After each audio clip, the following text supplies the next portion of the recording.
Welcome to the only daily podcast focusing on compliance news of the day. Each morning, start your day with a cup of coffee and Tom Fox, the voice of compliance, to hear about 4 of the top compliance, corruption, or leadership stories you will need to start your day. The Daily Compliance News is a production of the Compliance Podcast Network.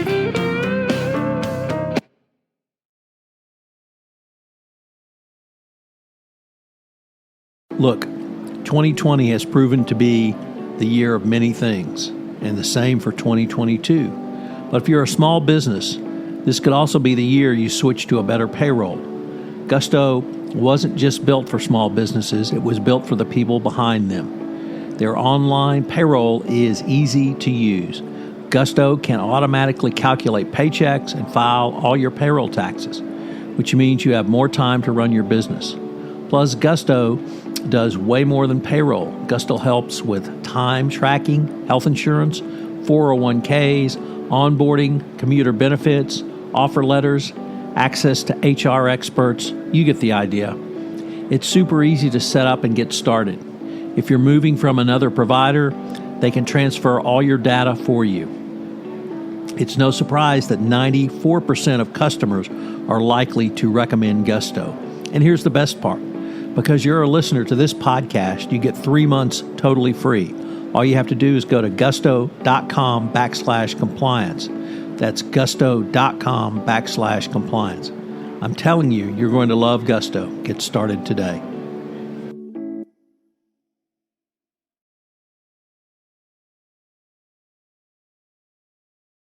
The Daily Compliance News for November 2, 2021, the Character Matters edition. And we begin with that story from the Wall Street Journal as Barclays CEO Jes Staley has stepped down amid pressure over his Jeffrey Epstein ties.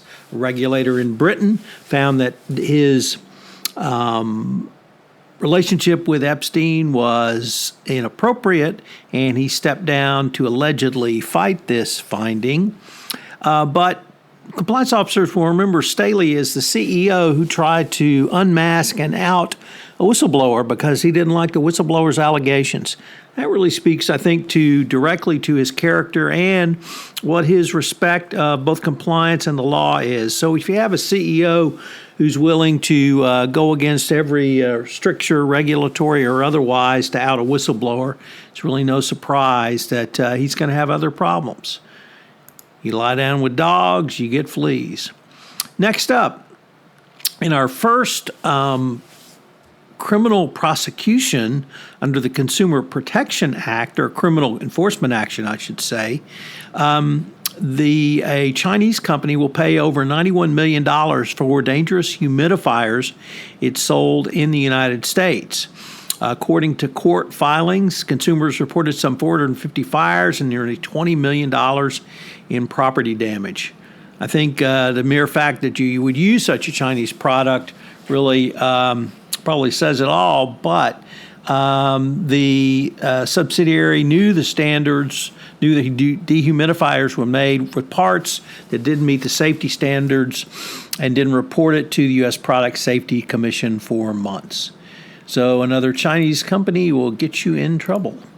Next up, from Bloomberg, another decision by the Serious Fraud Office to not prosecute individuals. This comes from the John Wood Group. Americans will remember the AMEC Foster Wheeler FCPA enforcement action earlier this year.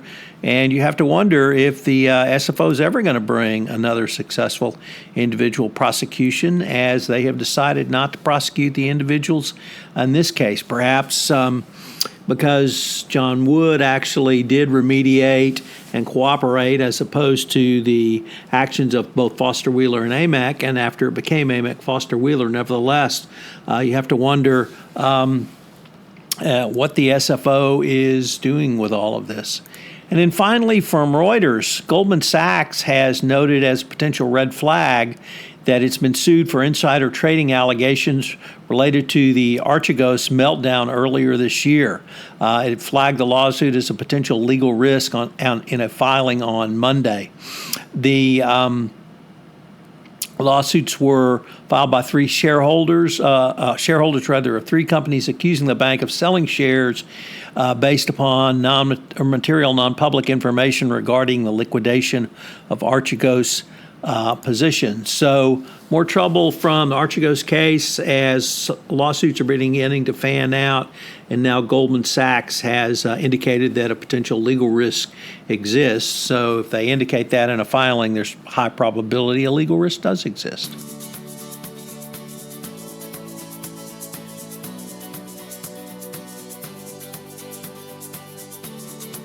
The Daily Compliance News is a production of the Compliance Podcast Network and a proud member of C-Suite Radio. Thanks so much for listening. I hope you'll join me again tomorrow. This podcast is a part of the C-Suite Radio Network. For more top business podcasts, visit c-suiteradio.com.